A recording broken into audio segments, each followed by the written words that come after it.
ಪುರುಷರ ಜೀವನದಲ್ಲೂ ಸಹ ಏರಿಳಿತಗಳು ಬರ್ತಾ ಇರ್ತವೆ. ಸಾಮಾನ್ಯ ಜೀವಿಗಳ ಮಾತೇನು, ಹಾಗೆ ಮಹಾನ್ ಪುರುಷರು ಸಹ ಅಂತರ ಜೀವನದಲ್ಲೂ ಸಹ ಸಾಕಷ್ಟು ದುಃಖಗಳು ಪೂರ್ವಚಿತವಾದಂತಹ ಕರ್ಮದ ಉದಯದಿಂದ ಪ್ರಾಪ್ತವಾಗ್ತದೆ. ಇದಕ್ಕೆ ಭವ್ಯಾತ್ಮರು, ಭವಿ ಜೀವವು ಕರ್ಮವನ್ನ ಬರುವಂತ ಕರ್ಮದ ಆಶ್ರಮವನ್ನ ತಡೆದು ನಿರ್ಜರ ಮಾಡತಕ್ಕಂಥ ಧರ್ಮ ಮಾರ್ಗವನ್ನ ಅವಲಂಬಿಸಬೇಕು, ಧರ್ಮವನ್ನ ಸ್ವೀಕಾರವನ್ನು ಮಾಡಬೇಕು ಎನ್ನುವುದನ್ನ ಆಚಾರ್ಯ ಭಗವಂತರು ಹೇಳ್ತಾರೆ. ಇವತ್ತು ಬಹುಶ್ರುತ ಭಕ್ತಿ ಭಾವನಾ, ಬಹುಶ್ರುತದ ಭಕ್ತಿಯನ್ನ ಮಾಡತಕ್ಕಂಥ ಭಾವನೆ ಇವತ್ತು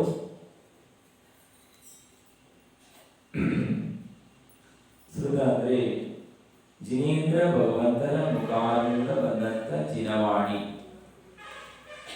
ಅಂತ ಶ್ರುತದ ಭಕ್ತಿಯನ್ನ ಮಾಡುವುದರಿಂದ ಭಕ್ತನು ಸಹ ಭಗವಂತನಾಗವಲ್ಲ. ಶ್ರುತದ ಭಕ್ತಿಯನ್ನ ಮಾಡುವಂಥದ್ದು, ಶ್ರುತದ ಭಕ್ತಿಯನ್ನ ಮಾಡುವುದರಿಂದ ಆಪ್ತ ಮತ್ತು ಗುರುವಿನ ಭಕ್ತಿ ಅಂದ್ರೆ ಆಗಮ, ಆಪ್ತ ಆಗಮ ಭಕ್ತಿ ಎರಡು ಆಗ್ತದೆ.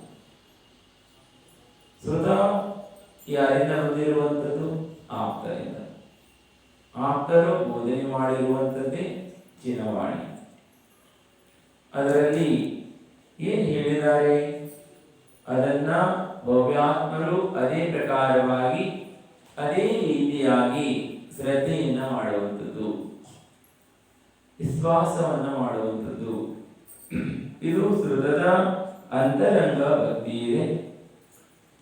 ಬಹಿರಂಗವಾಗಿ ಶ್ರುತಗಳನ್ನ ವಿನಯ, ಪೂಜಾ, ಆರಾಧನಾ, ಶ್ರುತದ ಭಕ್ತಿಯನ್ನ ಮಾಡುವುದು. ಅಂತರಂಗದಲ್ಲಿ ಶ್ರುತದಲ್ಲಿ ಹೇಳಿರುವಂತ, ಚಿನವಾಣಿಯಲ್ಲಿ ಹೇಳಿರುವಂತ ಧರ್ಮವನ್ನ, ಆತ್ಮನ ಕಲ್ಯಾಣವನ್ನು ಮಾಡುವಂತ, ಕರ್ಮ ಬಂಧನದಿಂದ ಜೀವಿಯನ್ನ ಉಳಿಸುವಂತ, ಪೂರ್ವದಲ್ಲಿ ಬಂಧವಾಗಿರುವಂತ ಕರ್ಮ ನಿರ್ಜರೆ ಮಾಡತಕ್ಕಂಥ ಧರ್ಮದ ಸ್ವೀಕಾರವನ್ನ ಮಾಡುವುದರಿಂದ ಜೀವಿಯ ಕಲ್ಯಾಣವಾಗ್ತದೆ. ಯಾವ ಸಮಯ, ಯಾವ ಗಡಿ, ಯಾವ ರೀತಿ, ಯಾವ ಜೀವನದಲ್ಲಿ, ಯಾರ ಜೀವನದಲ್ಲಿ ಹೇಗೆ ಬರ್ತದೆ ಅಲ್ಲಿಗೆ ಬರಲ್ಲ. ಅದಕ್ಕಾಗಿ ಸದಾ ಕಾಲನೂ ಸಹ ಎಚ್ಚರಾಗಿರಬೇಕು. ಪ್ರಮಾದ ಮಾಡಿದ್ರೆ ಆಗೋಲ್ಲ. ಪ್ರಮಾದ ಮಾಡಿದ್ವಿ ಅಂದ್ರೆ ಈಗ ಪರಗಳ ಎಲ್ಲವೂ ಒಂದು ಕ್ಷಣದ ಪ್ರಮಾದವೂ ಸಹ ಬಹಳ ಅನರ್ಥ ಆಗಿ ಹೋಗ್ತದೆ. ಅದಕ್ಕಾಗಿ ಪ್ರಮಾದವನ್ನು ಮಾಡದೆ ಸಕ್ರಿಯವಾಗಿರಬೇಕು. ಯಾವ ರೀತಿ ನೋಡ್ರಿ, ಎಲ್ಲ ಮಹಾಪುರುಷರಿಗೂ ಸಹ ಕಷ್ಟಗಳು ಬಂದಿದೆ. ರಾಮಾಯಣದಲ್ಲಿ ನೋಡ್ರಿ, ತದ್ಗೋ ಮೋಕ್ಷಗಾಮಿ ಶ್ರೀರಾಮಚಂದ್ರ ಅಂತರಿಗೂ ಸಹ ಸಾಕಷ್ಟು ಕಷ್ಟಗಳು ಬರ್ತದೆ. ಆದರೆ ಎಂಥ ಪರಿಸ್ಥಿತಿ ಬಂದರೂ ಸಹ ಆದರೆ ರಾಮ ಮಾತ್ರ ಧರ್ಮವನ್ನು ಬಿಡಲಿಲ್ಲ. ಧರ್ಮವನ್ನು ಸದಾಕಾಲ ಆತನು ಸ್ವೀಕಾರವನ್ನು ಮಾಡಿದ. ನಂತರ ಆ ಧರ್ಮದಿಂದಲೇ ಆತನು ಮುಕ್ತಿಯನ್ನ ಪ್ರಾಪ್ತ ಮಾಡಿಕೊಂಡ. ಹನುಮಾನಿಗೂ ಹಾಗೆ, ಹನುಮಾನ ಜನ್ಮನೆಲ್ಲ ಆಗ್ತದೆ. ಆತನ ಜನ್ಮ ಭಯಂಕರವಾದಂತಹ ಘೋರಾರಣ್ಯದಲ್ಲಾಗ್ತದೆ. ಆದರೆ ಆತನು ಅದೇ ಗೋದಲ್ಲಿ ಮೋಕ್ಷಕ್ಕೆ ಹೋಗುವಂತವಿದ್ದ. ಆದರೂ ಸಹ ಊರ್ಜಿತವಾದ ಕರ್ಮದ ಉದಯ. ಇತ್ತ ಜೀವಂತರ ಕುಮಾರ ಯಾವ ಸಮಯದಲ್ಲಿ ಜನ್ಮವನ್ನ ಪಡಿತಾ ಇದ್ದ, ಆತನು ಮಶಾನದಲ್ಲಿ ಜನ್ಮವಾಗುತ್ತದೆ. ಆತನ ಜನ್ಮ, ಆತನ ತಂದೆ ಆತನು ಸತ್ಯಧರ ರಾಜ ಸ್ವಲ್ಪ ಪ್ರಮಾದವನ್ನು ಮಾಡಿದ. ಸಂಸಾರದಲ್ಲಿ ಧರ್ಮ, ಅರ್ಥ, ಕಾಮ, ಮೋಕ್ಷ 4 ಪುರುಷಾರ್ಥಗಳಿವೆ. ಆದರೆ ಈ ಪುರುಷಾರ್ಥವಾದಿ ಪ್ರಮಾದ ಸಲ್ಲದು. ಪ್ರಮಾದವನ್ನು ಮಾಡಿದರೆ ಇಹ ಪರಗಳ ಎರಡೂ ಸಹ ಲಕ್ಷಣವಾಗುತ್ತದೆ. ಆತನು ರಾಜನಾಗಿದ್ದಾಗ ರಾಜ ಕಾರ್ಯದ ಎಲ್ಲ ವ್ಯವಹಾರಗಳಿಂದ ಆತನು ಪ್ರಮಾದಿಯಾಗಿರ್ತಾನಾತ. ಎಲ್ಲವನ್ನ ಮಂತ್ರಿಗಳೇ ನಡೆಸ್ತಾ ಇರ್ತಾರೆ. ಆತನು ಅಂದರೆ ಪಂಚೇಂದ್ರಿಯ ವಿಷಯದಲ್ಲಿ ಆತನ ಮಗ್ನನಾಗಿರ್ತಾನೆ. ಅಂದರೆ ಸ್ತ್ರೀಯಲ್ಲಿ ಆತನು ಆಸಕ್ತನಾಗಿ ದಿನ ರಾತ್ರಿ ಪೂರ ಅಂತಃಪುರದಲ್ಲಿ ಕಳೀತಾ ಇರ್ತಾನಾತ. ರಾಜನ ಕಾರ್ಭಾರವನ್ನ, ಕೆಲಸಗಳನ್ನ ಮಂತ್ರಿಗಳಿಗೆ ಆತನು ವಹಿಸಿರ್ತಾನೆ. ಬಹು ದಿನಗಳ ನಂತರ ಮಂತ್ರಿಯು ರಾಜನು ವೀಕ್ ಆಗ್ತಾ ಇದ್ದಾನೆ. ಯಾಕೆಂದ್ರೆ ರಾಜನ ಸ್ಥಾನದಲ್ಲಿ ಎಲ್ಲ ಕೆಲಸವನ್ನ ಮಂತ್ರಿಯೇ ನಿರ್ವಹಿಸ್ತಾ ಇದ್ದ. ಇದರಿಂದ ರಾಜನನ್ನು ಯಾರು ಕೀಳೋರಿಲ್ಲ. ಯಾವುದಕ್ಕೂ ಸಹ ರಾಜನನ್ನ ಪ್ರಜೆಗಳು ಅವಲಂಬಿಸುವಂತ ಅವಶ್ಯಕತೆ ಬರ್ತಾ ಇರಲಿಲ್ಲ. ಇದರಿಂದ ಆತನು ರಾಜನ ಮೇಲೆ ಆತನೇನು ಮಾಡ್ತಾನೆ, ಯುದ್ಧವನ್ನು ಮಾಡಿ ಉದಯರಾಗ್ತಾನ.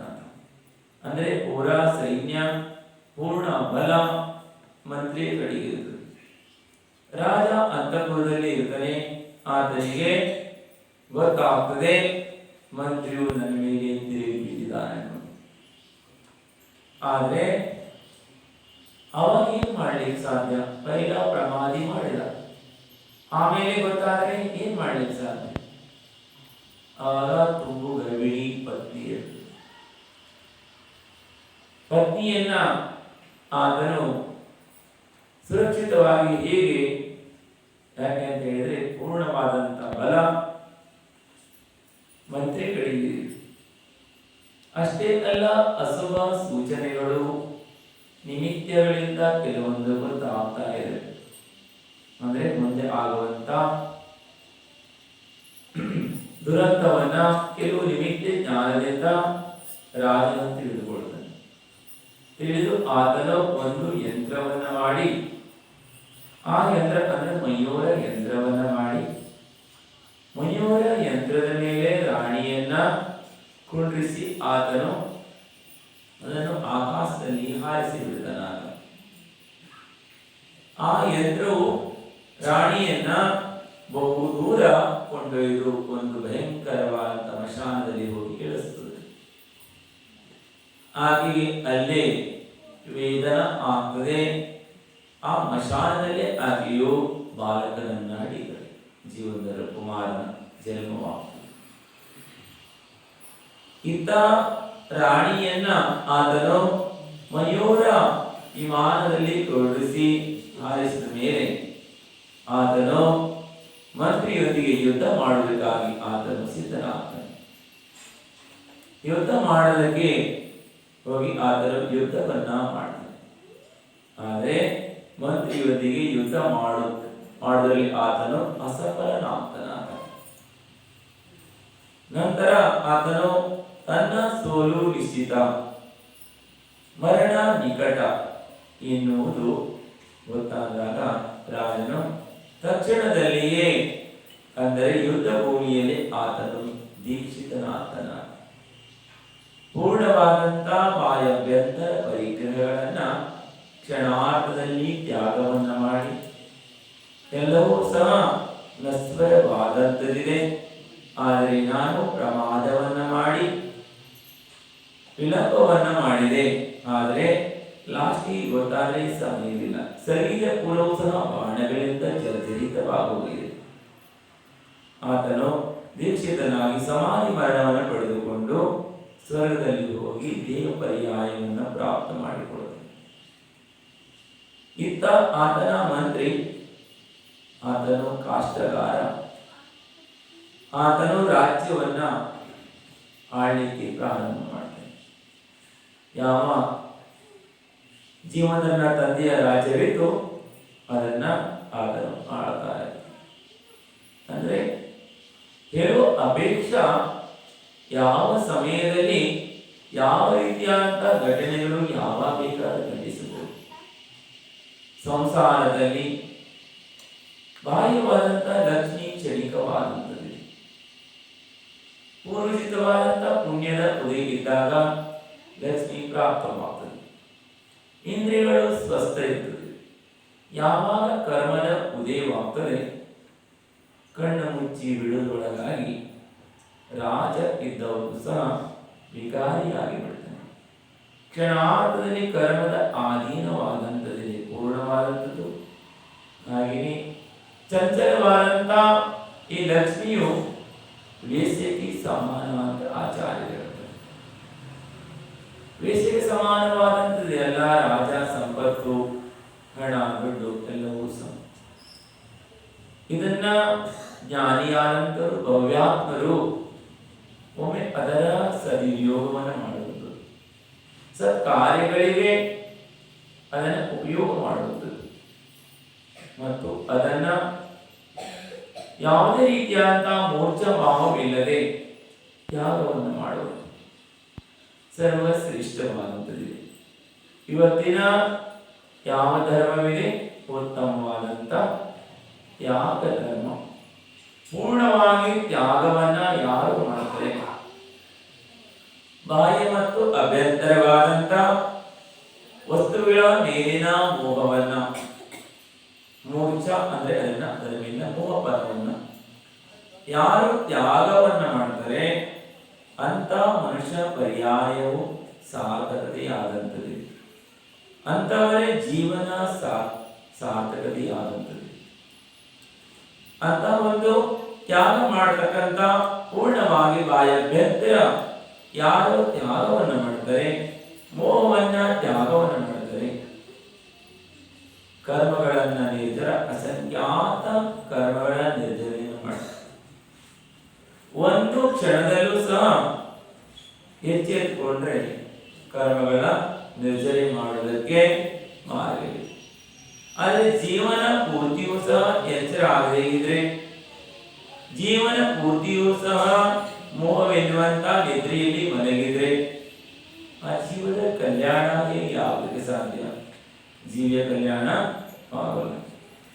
ಇದಕ್ಕಾಗಿ ಆಚಾರ್ಯ ಭಗವಂತರಿದ್ರೆ ಹೇ ಭವ್ಯಾತ್ಮ ಭವ್ಯಜೀವ್, ಆತ್ಮ ಕಲ್ಯಾಣವನ್ನ ಮಾಡತಕ್ಕಂಥ, ಆತ್ಮದ ಉನ್ನತಿಯನ್ನ ಮಾಡತಕ್ಕಂಥ, ದುಃಖವನ್ನ ದೂರ ಮಾಡತಕ್ಕಂಥ ಭವ್ಯ ಜೀವಗಳ ಕಲ್ಯಾಣಕ್ಕಾಗಿಯೇ ಜಿನ ಅಂದ್ರೆ ಸುಹೃದದ ರಚನೆಯನ್ನು ಮಾಡಿದರು ಆಚಾರ್ಯರು. ತೀರ್ಥಂಕರು ಬೋಧನೆ ಮಾಡಿದಂತ, ಕೇವರಿಗಳು ಕಂಡಂತ, ಕೇವರಿಗಳು ಬೋಧನೆಯನ್ನು ಮಾಡಿದಂತ ಆಗಮವು ಅಂದ್ರೆ ಶ್ರುತ ಮುಂದೆ ಬರುವಂತ ಜೀವಿಗಳ, ಭವ್ಯ ಜೀವಿಗಳ ಕಲ್ಯಾಣಕ್ಕಾಗಿ, ಭವ್ಯ ಜೀವಿಗಳ ಉದ್ಧಾರಕ್ಕಾಗಿ ಅದನ್ನು ರಚನೆ ಮಾಡಿದ್ರು. ಅಂತ ಶ್ರುತದ ಯಾರು ಭಕ್ತಿಯನ್ನ ಮಾಡ್ತಾರೆ, ಅದನ್ನ ತಮ್ಮ ಆತ್ಮದಲ್ಲಿ ಧಾರಣೆ ಮಾಡ್ತಾರೆ, ಅಂತ ಭಕ್ತನು ಭಗವಂತನಾಗ್ತಾರೆ. ಭಗವಂತನಾಗಬೇಕಾದ್ರೆ ಜಿನವಾಣಿಯ ಮೊದಲಿನಲ್ಲಿ ಏನಾಗಬೇಕು? ಜನ್ಮವಾಗಬೇಕು. ಜಿನವಾಣಿಯ ಆಶ್ರಯದಲ್ಲಿ ಬರಬೇಕು. ಜನವಾಣಿಯ ಯಾರು ಜಿನವಾಣಿಯ ಆಶ್ರಯದಲ್ಲಿ ಬರ್ತಾರೆ ಅವರು ಕೆಲವು ವಿಧದಲ್ಲಿ ಜಿನರಾಗ್ತಾರೆ. ಸಂಸಾರದಲ್ಲಿ ಎರಡು ಪ್ರಕಾರ ವೈಭವವಿದೆ. ಒಂದು ಜೀವ ವೈಭವದ ಮೇಲೆ ಕೂತ್ಕೊಂಡಿದೆ, ಇನ್ನೊಂದು ಜೀವದ ಮೇಲೆ ವೈಭವ ಕೂತ್ಕೊಂಡಿದೆ. ಅಂದ್ರೆ ಸಂಸಾರಿ ಜೀವದ ಮೇಲೆ ವೈಭವ ಕೂತ್ಕೊಂಡಿದೆ. ಆದರೆ ಯಾರು ಸಂಸಾರದಿಂದ ಉದಾಸೀನರಾಗಿ ತ್ಯಾಗ ಮಾಡಿದರೆ ಅಂತವರ ಅಂದರೆ ವೈಭವದ ಮೇಲೆ ಕೂತ್ಕೊಂಡಿದ್ದಾರೆ. ಏನಾಗಿದ್ದಾರೆ ಅವರು? ವೈಭವದ ಮೇಲೆ ಕೂತಿದ್ದಾರೆ. ಅವರ ಮೇಲೆ ವೈಭವ ಇಲ್ಲ. ಯಾವ ಪ್ರಕಾರ ಅಂದರೆ ಕೇವಲ ಜ್ಞಾನ ಪ್ರಾಪ್ತವಾಗ್ತದೆ. ಪರಿಗ್ರಹಗಳನ್ನ ತ್ಯಾಗ ಮಾಡಿ, ಬಾಹ್ಯಾಭ್ಯಂತರ ಪರಿಗ್ರಹಗಳನ್ನ ತ್ಯಾಗ ಮಾಡಿ, ಹಾಗೆ ತಪಸ್ಯ ಮಾಡುವುದರಿಂದ, ಅಂತರಂಗ ಬಹಿರಂಗ ತಪವನ್ನು ಮಾಡುವುದರಿಂದ ಪೂರ್ವದಲ್ಲಿ ಸಂಚಿತವಾಗಿರುವಂತಹ ಕರ್ಮರಾಶಿಯೆಲ್ಲವೂ ನಿರ್ಜರವಾಗುತ್ತದೆ. ನಿರ್ಜರವಾದಾಗ ಕೇವಲ ಜ್ಞಾನ ಪ್ರಾಪ್ತವಾಗ್ತದೆ. ಕೇವಲ ದರ್ಶನ, ಕೇವಲ ಜ್ಞಾನ, ಅನಂತ ವೀರ್ಯ, ಅನಂತ ಬಲ, ಅನಂತ ಶಕ್ತಿ, ಅವ್ಯಭಾವತ್ವ, ಹಾಗೆ ಅಂತ ಅವರು ಗುಣಗಳನ್ನ ಪ್ರಾಪ್ತ ಮಾಡಿಕೊಡ್ತಾರೆ. ಆದರೆ ಅವರಿಗೆ ಸಮೋಸರಣ ಲಕ್ಷ್ಮಿ, ಬಾಹ್ಯವಾದ ಲಕ್ಷ್ಮಿಯ ಪ್ರಾಪ್ತವಾಗ್ತದೆ. ಸಮೋಸರಣ ಲಕ್ಷ್ಮಿ ಪ್ರಾಪ್ತವಾದರೂ ಸಹ ಆ ಲಕ್ಷ್ಮಿಯ ಮೇಲೆ ಅವರು ವಿರಾಜಮಾನರಾಗಲು. ಕಮಲಾಸವನ್ನ ನಿರ್ಮಾಣ ಮಾಡಿದರೆ ಕಮಲಾಸನಕ್ಕಿಂತಲೂ ಸಹ 4 ಅಂಗುಲ ಮೇಲೆ ವಿರಾಜಮಾನರಾಗ್ತದೆ. ಅಂದ್ರೆ ಯಾವುದರ ಅಟ್ಯಾಚ್ಮೆಂಟ್ ಇಟ್ಕೊಳ್ಳಲ್ಲ.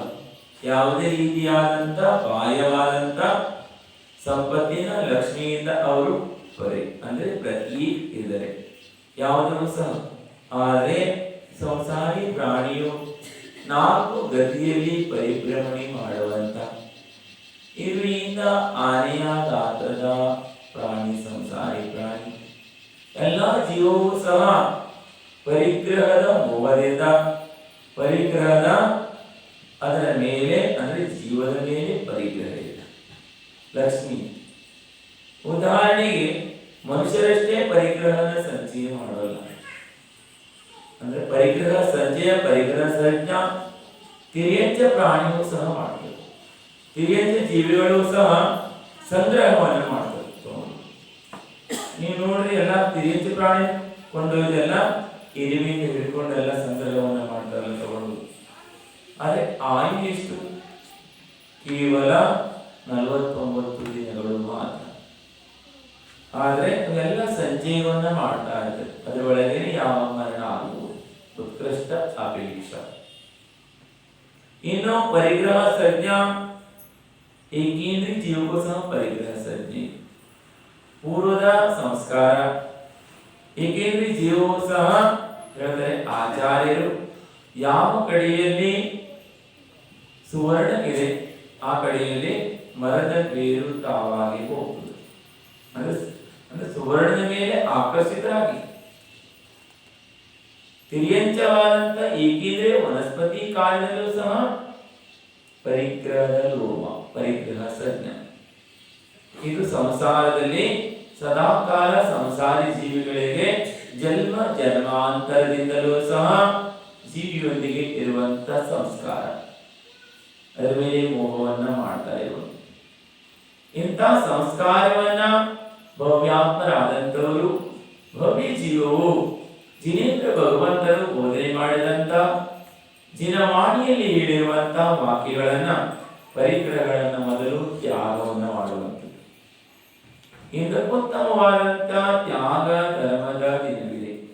ಉತ್ತಮವನ್ನು ತ್ಯಾಗ ಮಾಡುವುದಕ್ಕೆ ಹಾಗೆ ಸ್ಮೃತದ ಭಕ್ತಿಯನ್ನ, ಬಹು ಶ್ರುತ ಅಂದ್ರೆ ಬಹಳವಾದಂತ ಶ್ರುತದ ಆಧಾರ ತ್ಯಾಗ ಮಾಡಬೇಕಂದ್ರೆ ಶ್ರುತದಲ್ಲಿ ಹೇಳಿರುವಂತ, ಜಿನವಾಣಿಯಲ್ಲಿ ಹೇಳಿರುವಂತ ವಾಕ್ಯದ ಮೇಲೆ ಶ್ರದ್ಧಾ ಬಂದಾಗ ಮಾತ್ರ ತ್ಯಾಗ ಮಾಡೋದಕ್ಕೆ ಸಾಧ್ಯ. ಎಲ್ಲಿ ತನಕ ಜ್ಞಾನವಾಗಲ್ಲ ಜೀವಕ್ಕೆ, ಅಲ್ಲಿಯ ತನಕ ತ್ಯಾಗ ಮಾಡ್ಲಿಕ್ಕೆ ಆಗೋಲ್ಲ.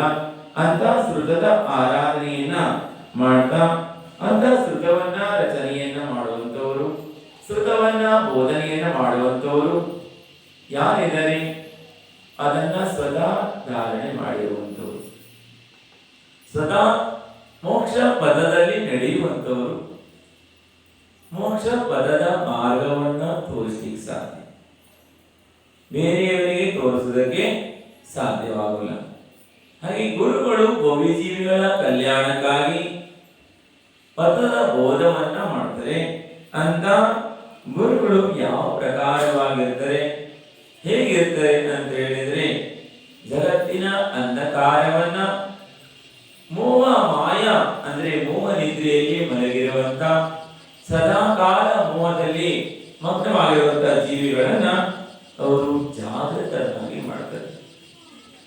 ಅಂತ ಗುರುಗಳು ಯಾವ ಪ್ರಕಾರ ಅಂದ್ರೆ, ನಿನ್ನೆ ಗುರುಗಳ ಭಕ್ತಿಯನ್ನ ಮಾಡಿದ್ರಿ, ಇಂದು ಸಹ ಶ್ರುತದ ಭಕ್ತಿಯನ್ನ ಮಾಡಿದ್ರೆ, ಗುರುಗಳ ಭಕ್ತಿ ಉಪಾಧ್ಯಾಯ ಪರಮೇಶ್ವರಿಗಳ ಭಕ್ತಿ. ಉಪಾಧ್ಯಾಯರು ಶ್ರುತವನ್ನ ಹೇಳಿದ್ರು, ಯಾರು ಹೇಳಿದ್ರು ಅಂದ್ರೆ ಉಪಾಧ್ಯಾಯ ಪರಮೇಶ್ವರಿಗಳು. 11 ಅಂಗ 14 ಪೂರ್ವದ ಜ್ಞಾನಿ ಯಾರಂತ ಉಪಾಧ್ಯಾಯರು ಬೋಧನೆಯನ್ನ ಮಾಡಿದಂತ ಬೋಧನೆವೇ ಇದು. ಯಾವುದು? ಶ್ರುತ. ಅಂತ ಶ್ರುತವನ್ನ ಆಚಾರ್ಯರು ಬೋಧನೆಯನ್ನ ಮಾಡ್ತಾರೆ. ಹಾಗೆಯೇ ಸಾಧುಗಳು ಸಹ ಬೋಧನೆಯನ್ನ ಮಾಡ್ತಾರೆ. ಸ್ವತಃ ಸಾಧುಗಳು ಸ್ವೀಕಾರವನ್ನ ಮಾಡ್ತಾರೆ ಮತ್ತು ಬೋಧನೆಯನ್ನ ಮಾಡ್ತಾರೆ. ಆಚಾರ್ಯ ಉಪಾಧ್ಯಾಯ ಸರ್ವಸಾಧು ಮೂರು ಸಹ ಸಾಹು ಮಂಗಲ. ಆಚಾರ್ಯ ಭಗವಂತರು ಹೇಳಿದ್ರು, 3 ಜನರು ಮಂಗಲರಿದ್ದಾರೆ, 3 ಜನರು ಸಹ ಸಾಹು ಅಂದ್ರೆ ಸಾಧುಗಳಿದ್ದಾರೆ. ಅಂತ ಸಾಧುಗಳ ಭಕ್ತಿಯನ್ನ ಮಾಡ್ತಾ, ಅಂತ ಉತ್ಕೃಷ್ಟವಾದಂತ ಸಾಧಕರ ಭಕ್ತಿಯನ್ನ ಮಾಡ್ತಾ ಇಲ್ಲಿ ಅಂತ ಗುರುಗಳ ಗಾನವನ್ನ ಇಲ್ಲಿ ಶ್ರುತದ ಭಕ್ತಿಯನ್ನ ಮಾಡ್ತಾ ಗುರು ಭಕ್ತಿಯನ್ನ ಮಾಡಲಾಗ್ತಾ ಇದೆ. ಗುರು ಕಾಮನ ಮುಕ್ತಿ ಸದಾಗಿ ಸತ್ಯಧರ್ಮ ಕೇದಾರಿಯೇ ಸಂಯಮ ಗುಣಕ್ಕೆ ಕಹೋ ಚಾಂದಿನಿ ಸದಾ ಗುಣ ನಾರಿ ಪಾರಿಯೇ ಶ್ರೇಷ್ಠ ತಪಶ್ಚಾತಪೋ ಅಗ್ನಿ ಶಿವ ಸುಖ ಪದ अधिकारिये नमन करे हम सदा गुण पानी सदगुण गरिमा आरी है. ಸದಾ ನಾನು ಅಂತ ಉಪಾಧ್ಯಾಯ ಪರಮೇಶ್ವರಿಗಳ ಅಂದ್ರೆ ಆಚಾರ್ಯರು ಸಾಧುನು ಇದ್ದಾರೆ, ಉಪಾಧ್ಯಾಯರು ಇದ್ದಾರೆ ಮತ್ತು ಏನಿದ್ದಾರೆ ಆಚಾರ್ಯರು ಇದ್ದಾರೆ. ಆಚಾರ್ಯರಾದವರು ಎಲ್ಲವೂ 3 ಪದಗಳಿದ್ರು.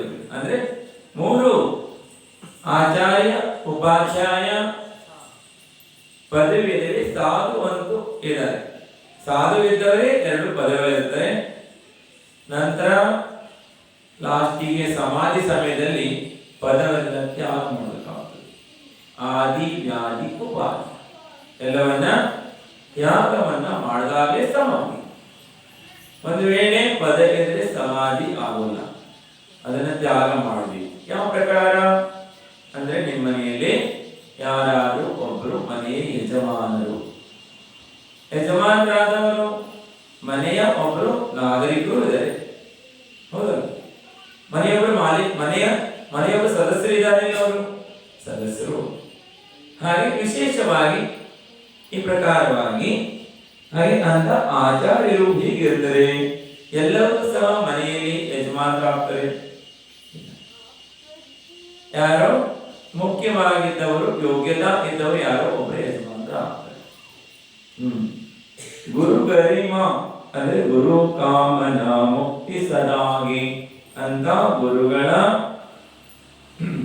ಕಾಮನ ಅಂದ್ರೆ ಭಕ್ತಿಯನ್ನು ಮಾಡುವುದರಿಂದ ಸತ್ಯ ಧರ್ಮ ಕೇದಾರಿ ಸದಾ ಕಾಲ ಅವರು ಸತ್ಯ ಧರ್ಮದ ಧಾರಕರಾಗಿರುತ್ತಾರೆ. ಸತ್ಯವನ್ನೇ ಬೋಧನೆಯನ್ನ ಮಾಡ್ತಾರೆ. ಸಂಯಮ ಗುಣಕ್ಕೆ ಅಹೋಚಾದಿನಿ ಸಂಯಮವನ್ನ ಅವರು ಪಾಲನೆಯನ್ನ ಮಾಡ್ತಾರೆ. ಸಂಯಮ ಇದೆ. ಎಂತ ಸಂಯಮ? ಇಂದ್ರಿಯ ಸಂಯಮ, ಪ್ರಾಣಿ ಸಂಯಮವನ್ನು ಅವರು ನಿರಾತಿಚಾರ ಪೂರ್ವಕವಾಗಿ ಪಾಲನೆಯನ್ನ ಮಾಡ್ತಾರೆ. ಗುಣಕ್ಕೆ ಅಹೋ ಚಾಂದಿನಿ ಅಂದ್ರೆ ಚಂದ್ರನ ಹಾಗೆ ಪ್ರಕಾಶಮಾನವಾಗಿರ್ತಾರೆ. ಸದಾ ಗುಣ ಸದಗುಣ ದರದಾರಿ ಅಂದ್ರೆ ಗುಣಗಳನ್ನ ಅಂದ್ರೆ ಧಾರಣೆಯನ್ನ ಮಾಡಿರ್ತಾರೆ. ಶ್ರೇಷ್ಠ ತಪಸ್ತಿ ತಪೋ ಅಗ್ನಿ ಶ್ರೇಷ್ಠವಾದಂತ ತಪಸ್ವಿಯಾಗಿರ್ತಾರೆ.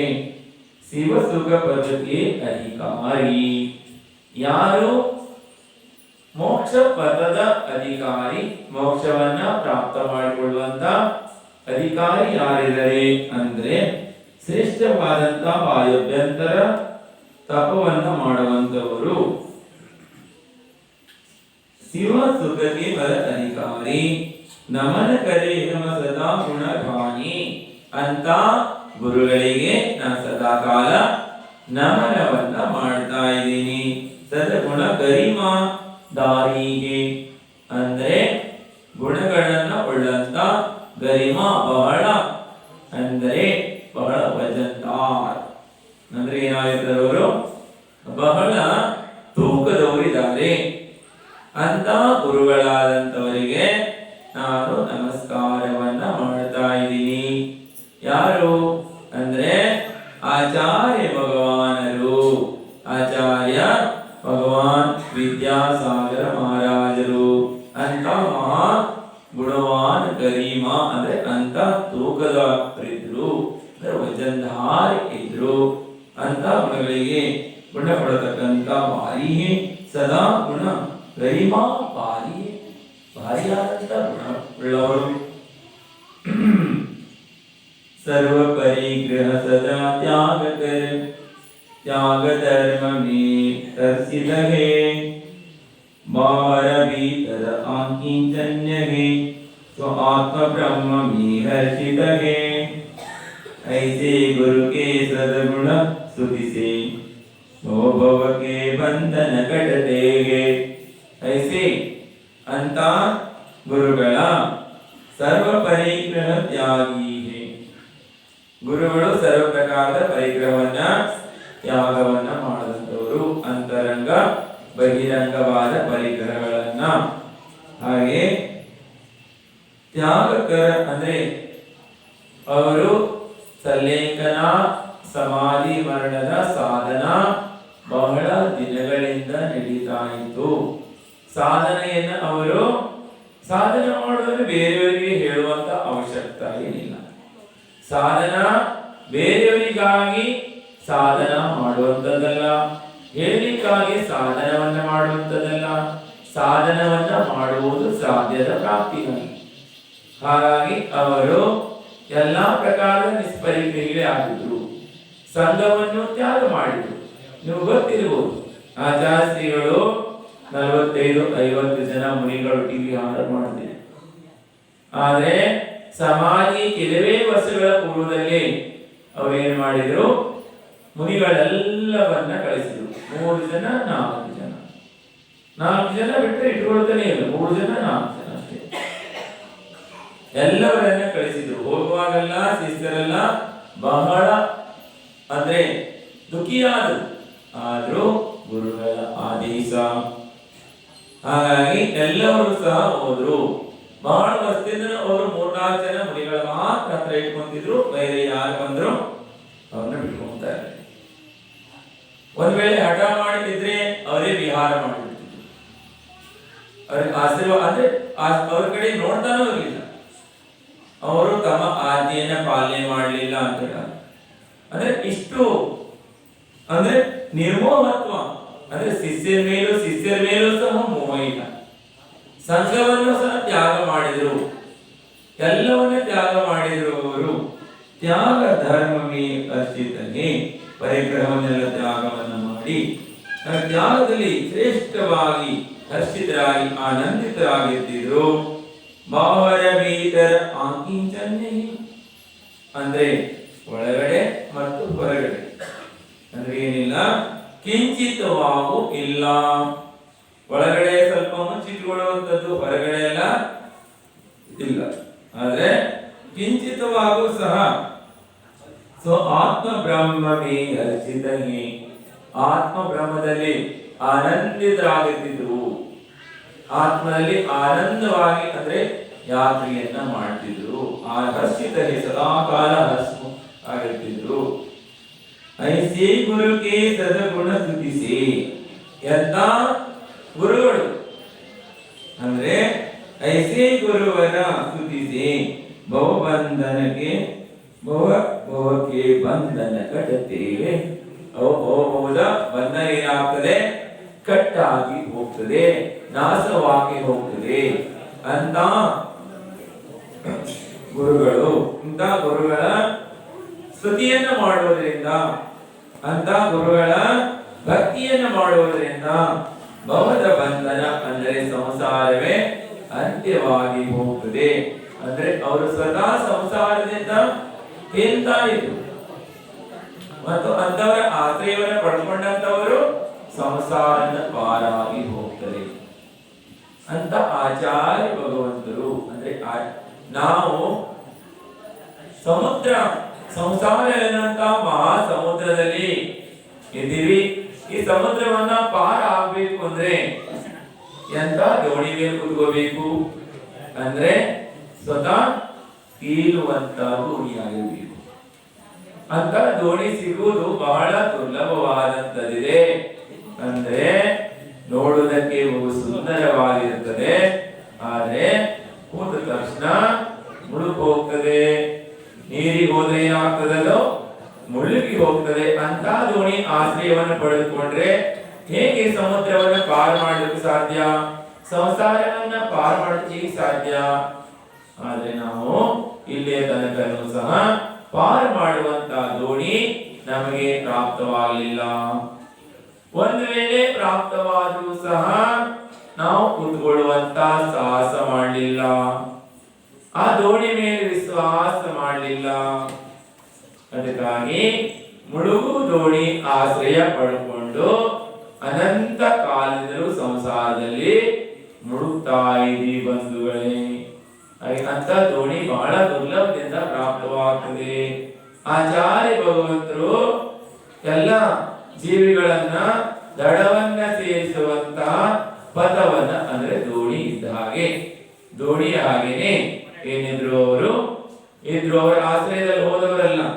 ಎಂತ ಆಚಾರ್ಯರು ಅಂದ್ರೆ ಐಸಿ ಗುರುಗೆ ಸದಗುಣ ಸ್ತುತಿಸಿ ಅಂತ ಗುಣಗಳ ದೋಣಿ ಅಂದ್ರೆ ದೋಣಿಯಲ್ಲ, ಗುರುಗಳ ಸ್ತುತಿಯನ್ನ ಮಾಡೋದ್ರಿಂದ ಏನಾಗ್ತಾರೆ? ಅವರು ಸಹ ಸಂಸಾರದ ಬಂಧನಕ್ಕೆ ಕಟ್ಟುತ್ತೇವೆ. ಸಂಸಾರದ ಬಂಧನವನ್ನೆಲ್ಲವನ್ನು ಸಹ ಅವರು ನಾಶವನ್ನ ಮಾಡಿ ಸಂಸಾರದಿಂದ ಪಾರಾಗ್ತಾರೆ. ಅಂತ ಗುರುಗೆ ನಮನ ಧ್ಯಾನಸಿ, ನಮಸ್ಕಾರ ಮಾಡೋದ್ರಿಂದ, ಧ್ಯಾನ ಮಾಡೋದ್ರಿಂದ ಅಂದ್ರೆ ಅವರ ನಾಮ ಉಚ್ಚಾರಣೆ ಮಾತ್ರದಿಂದಲೇ ಏನಾಗ್ತದೆ? ಅದೆಷ್ಟು ಚಮತ್ಕಾರಿಯಾದಂತ ಕೆಲಸಗಳು ಆಗ್ತವೆ ಶ್ರದ್ಧಾ ಇರುವುದರಿಂದ. ಶ್ರದ್ಧೆ ಮುಖ್ಯವಾದಂತದ್ದಿದೆ.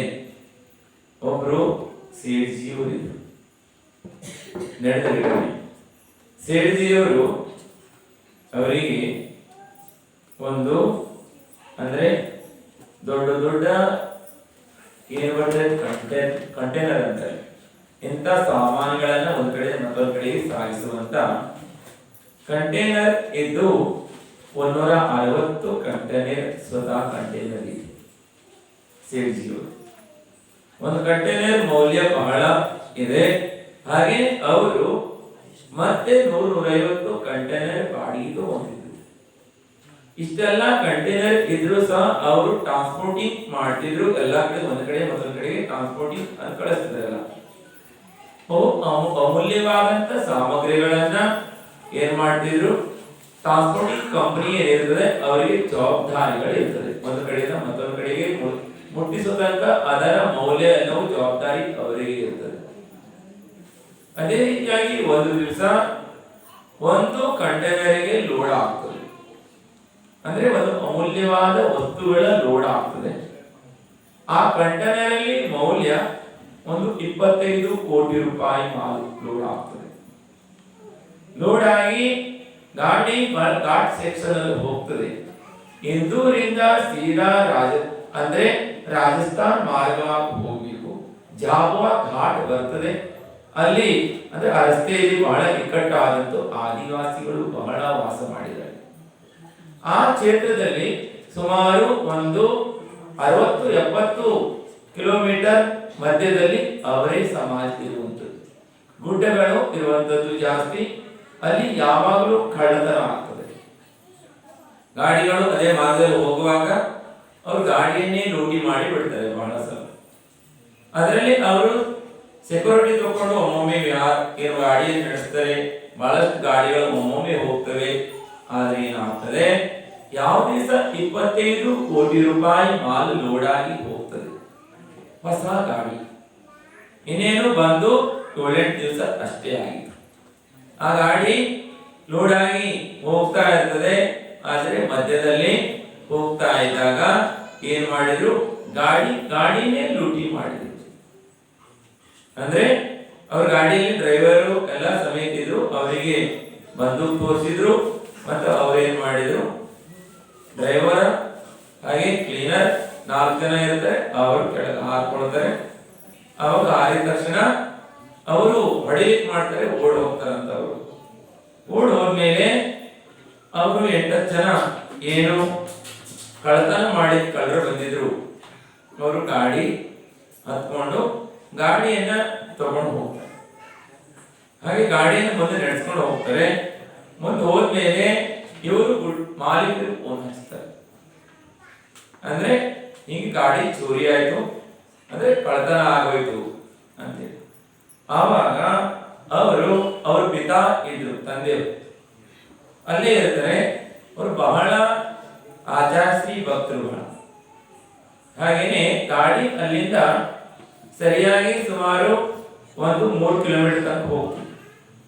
ಅಂದ್ರೆ ಹೋದಂತ ಗಾಡಿ ಏನಾಗ್ತದೆ, ಇವರು ಹೇಳಿದ್ರು, ಅಂದ್ರೆ ಆಚಾರ್ಯ ಭಗವಾನ್ ರಕ್ಷಾಕರು ಪುರ, ಅಂದ್ರೆ ನಮ್ದೆಲ್ಲ ಒಂದು 25 ಕೋಟಿ ರೂಪಾಯಿ ಮಾಲ್ ಹೋಯ್ತು ಅಂತ ಹೇಳಿ. ಆದ್ರೆ ಜವಾಬ್ದಾರಿ ಗಾಡಿ ಸಮೇತವಾಗಿ ತಗೊಂಡು ಹೋಗ್ತಾರೆ. ಮತ್ತೆ ಬಹಳ ದೊಡ್ಡ ಘಾಟ ಆಗ್ತದೆ, ಲಕ್ಷಾಣ ಆಗ್ತದೆ. ಆಚಾರ್ಯ ಜಪ ಹಾಕಿ ಸ್ಟಾರ್ಟ್ ಮಾಡಿದ್ರು.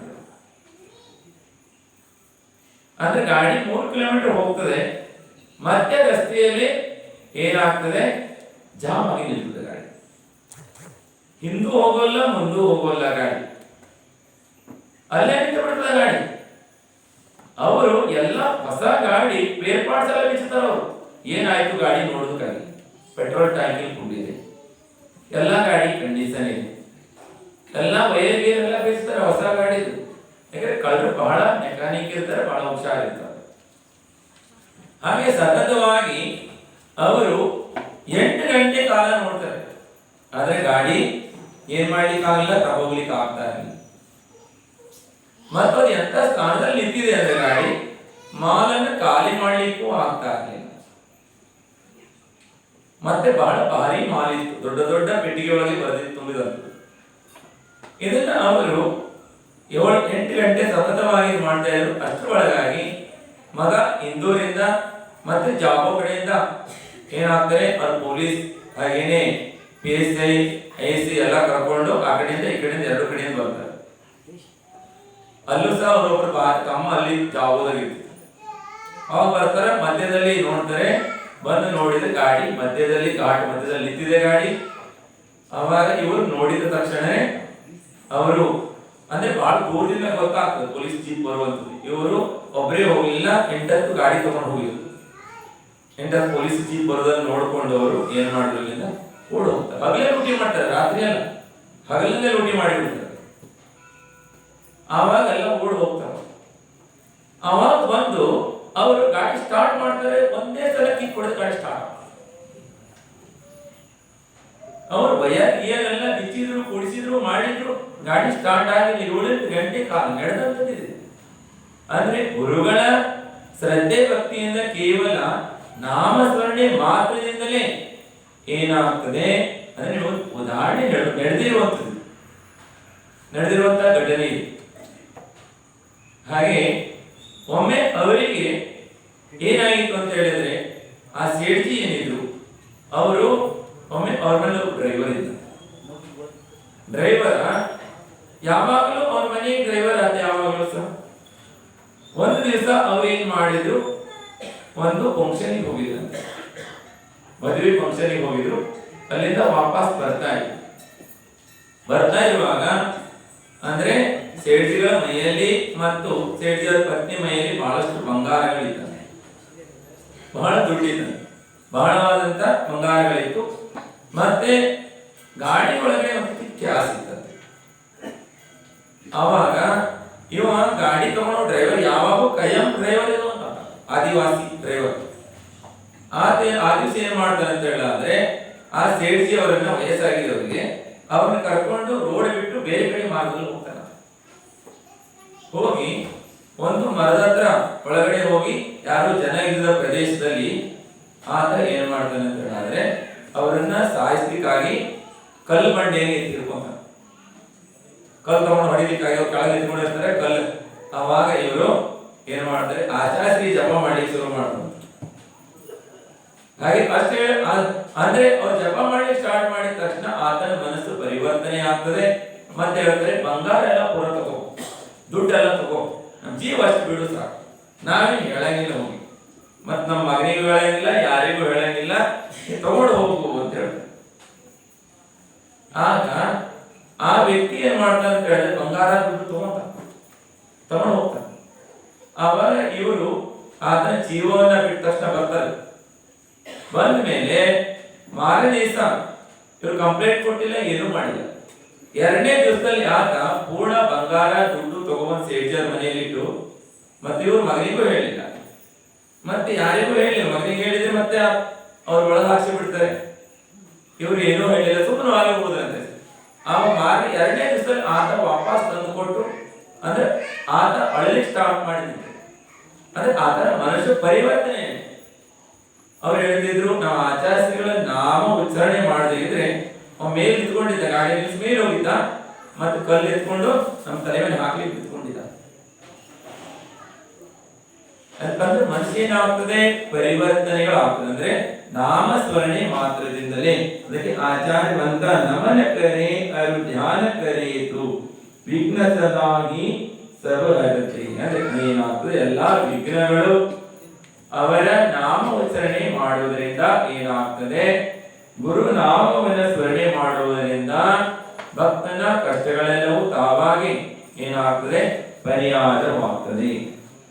ಗುರು ಹಮಾರೆ ದೇವ ಸ್ವರೂಪಹಿ ಭಾಗ್ಯ ರೂಪಹಿ ಪದದರ್ಶಿ. ಗುರು ಹಮಾರೆ ಜ್ಯೇಷ್ಠ ಮಹಾಮಿ श्रेष्ठ सुखाही हितदर्शी।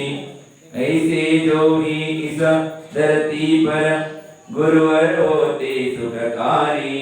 नमन करे तो कर्म कर्म मिटे सब, जो होते हैं अपकारी।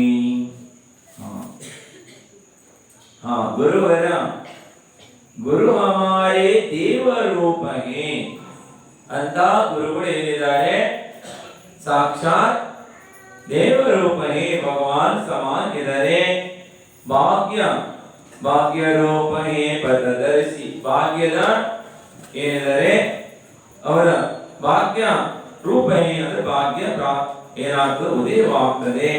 ಪದದರ್ಶಿ ಭಾಗ್ಯದ ಉದಯವನ್ನ ಮಾಡುವಂತ, ಪದ ಅಂದ್ರೆ ಮಾರ್ಗದ ದರ್ಶಿ ಇದ್ದಾರೆ, ಮಾರ್ಗದರ್ಶಿ.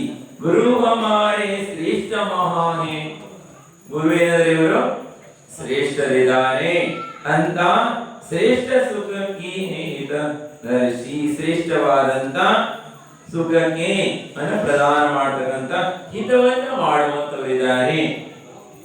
ಐಸೆ ಜೋ ಇಸ್ ಧರ್ತಿ ಪರ್ ಅಂದ್ರೆ ಈ ಭೂಮಿಯಲ್ಲಿ ಗುರುವರ ಹೋತೆ ಸುಖಕಾರಿ, ಗುರು ಮಾತ್ರ ಉಪಕಾರವನ್ನ ಮಾಡುವರಿದ್ದಾರೆ.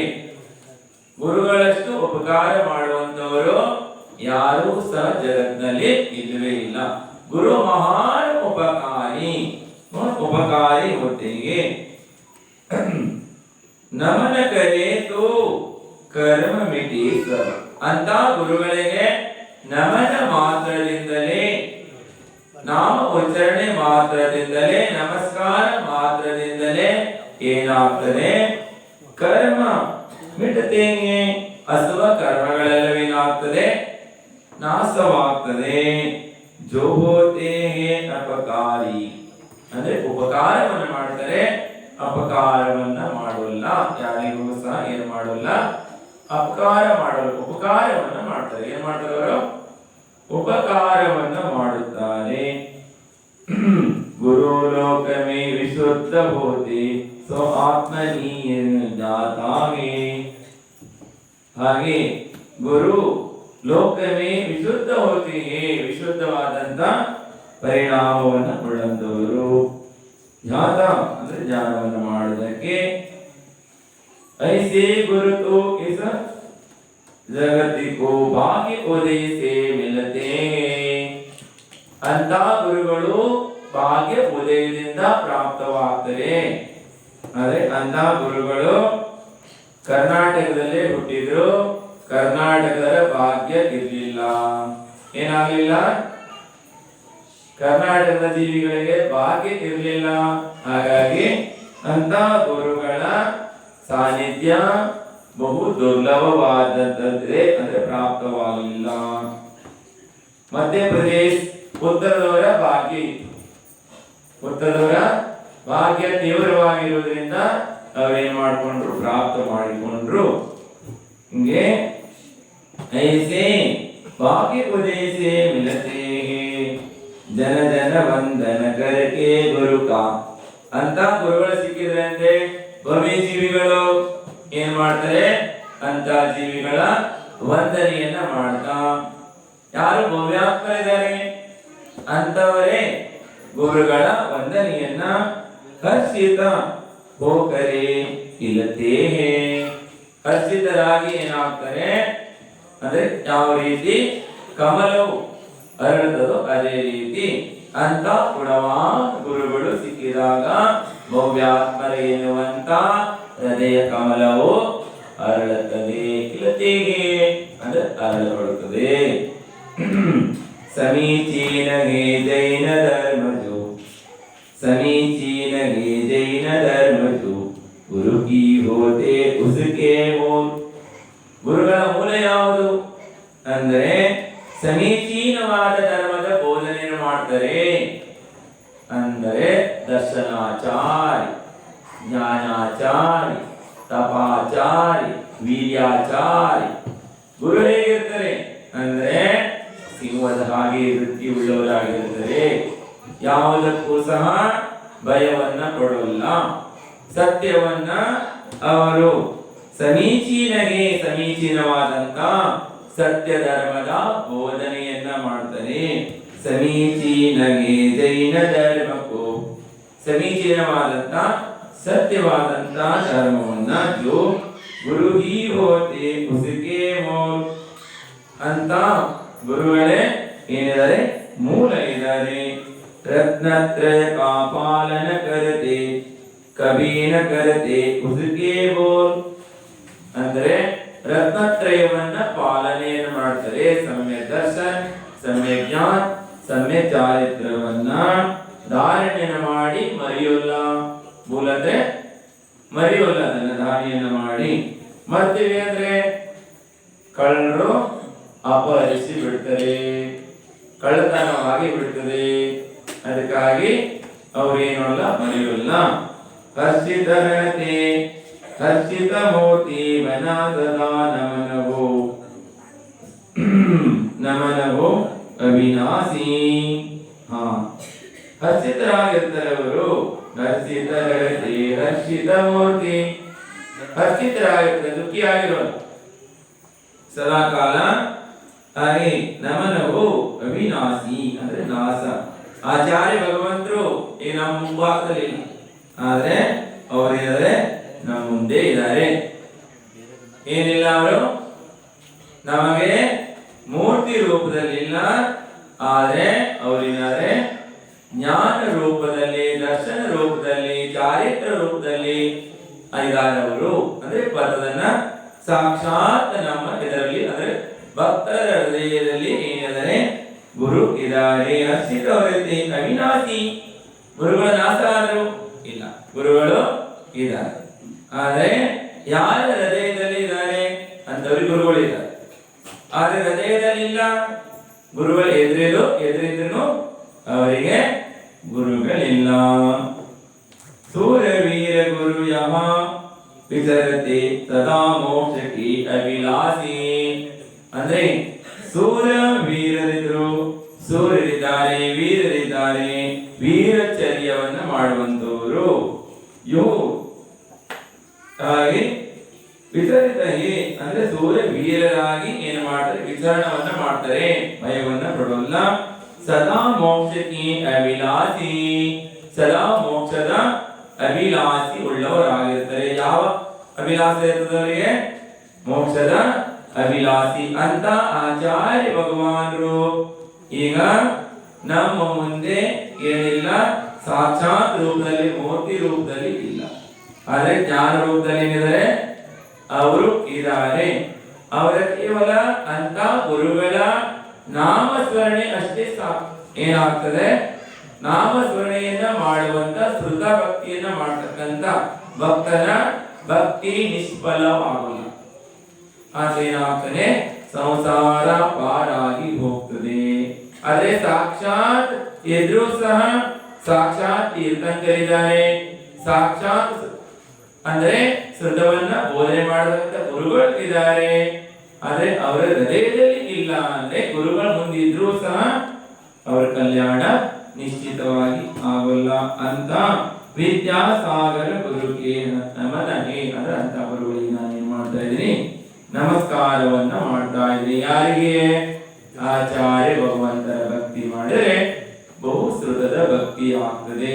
ಅಂದ್ರೆ 4 ಅನುಯೋಗದಲ್ಲಿ ಏನ್ ಹೇಳಿದ್ರು ಅಂತ ಅನುಯೋಗದಲ್ಲಿ ಹೇಳಿದ್ದನ್ನ ಅವರು ಸಮ್ಯಕ್ ದರ್ಶನ, ಸಮ್ಯಕ್ ಜ್ಞಾನ, ಸಮ್ಯಕ್ ಚಾರಿತ್ರವನ್ನ ಪಾಲನೆ ಮಾಡಿಕೊಂಡು, ರತ್ನತ್ರಯವನ್ನ ಪಾಲನೆ ಮಾಡಿಕೊಂಡು ಆತ್ಮ ಕಲ್ಯಾಣವನ್ನ ಮಾಡಿಕೊಂಡ್ರು. ಹಾಗೇನೆ ಭವ್ಯ ಜೀವಿಗಳಿಗೂ ಸಹ ಪಥದರ್ಶಿ ಅಂದ್ರೆ ಪಥದ ದರ್ಶನವನ್ನ ಮಾಡುವಂತರು, ಮಾರ್ಗ ಪ್ರಕಾಶಕರು, ಮಾರ್ಗದ ಪ್ರಕಾಶವನ್ನು ಮಾಡಿ ಹೋಗಿದ್ದಾರೆ. ಆದ್ರೆ ಯಾರು ಆ ಮಾರ್ಗದಲ್ಲಿ ಹೋಗ್ತಾರೆ ಅವರು ಕಲ್ಯಾಣವನ್ನ ಮಾಡ್ಕೊಂತಾರೆ. ಆದ್ರೆ ನಾವು ಆ ಮಾರ್ಗದಲ್ಲಿ ಬರೋಲ್ಲ. ನಾವು ಹಿಂದಿದ್ದ ಒಂದು ಮಾರ್ಗನೇ ಒಂದು ಐತ್ ಮಾರಾದ್ರೆ ನಾವು ಅದ್ರಾಗೆ ಹೋಗ್ತೀವಿ ಅಂದ್ರೆ ಹೋಗ್ರಿ ಅಂತಾರೋ, ಅಲ್ಲೇ ನಿಂತ್ಕೊಂಡು ನೋಡ್ತಾ ಇರ್ತಾರ, ಏನ್ ಮಾಡ್ತಾ ಇದಾರೆ ಇವೆಲ್ಲ. ನಿಮ್ಮ ಇಲ್ಲಿ ಹಾರಿಗೆ ಬಸ್ತಿ ಶ್ರಾವಕರು ಏನ್ ಮಾಡ್ತಾ ಇದಾರೆ ಇಲ್ಲಿ ಎಲ್ಲ ಅಲ್ಲಿಂದ ನೋಡ್ತಾರ, ಅಲ್ಲಿಂದನೇ ನೋಡ್ತಾ ಇರ್ತಾರೆ. ಹಾಗೇನೆ ನಗಾಡ್ತಾ ಇರ್ತಾರ, ಹಾಗೇನೆ ಏನ್ ಮಾಡ್ತಾ ಇರ್ತಾರೆ, ನಗ್ತಾ ಇರ್ತಾರೆ. ನೀವೇನ್ ಮಾಡ್ತಾ ಇದ್ದೀರಿ? ಪಥವನ್ನ ತೋರಿಸಿದಾನೆ, ಪಥದಲ್ಲಿ ಹೋಗ್ಬೇಕು. ಪಥವನ್ನ ರೈಲು ಹಳಿ ಬಿಟ್ಟು ಹೋದ್ರೆ ಏನಾಗ್ತದೆ? ಪಲ್ಟಿ ಆಗ್ತದೆ. ಹಳಿ ತೋರಿಸಿದ್ದಾರೆ, ಮಾರ್ಗವನ್ನು ತೋರಿಸಿದರೆ ಮಾರ್ಗ ಪ್ರಕಾಶಕರು ಅಂತ ಆಚಾರ್ಯ ಭಗವಂತರಿಗೆ ಸತ ನಮನ. ಎಲ್ಲಿ ತನಕ ಭಗವಾನ್ ಸಂಸಾರ ಪಾರಾಗವಲ್ಲ ಅಲ್ಲಿ ತನಕ ಶ್ರುತ ಭಕ್ತಿ, ಗುರು ಭಕ್ತಿ, ಆಪ್ತನ ಭಕ್ತಿಯನ್ನ ಮಾಡ್ತಾ ಏನಾಗ್ಲಿ ಜೀವನ ಸಾರ್ಥಕವಾಗಲಿ ಅಂತ ಹೇಳ್ತಾ ಇವತ್ತು ಶ್ರುತದ ಭಕ್ತಿಯನ್ನ ಮಾಡಲಾಗ್ತಾ ಇದೆ.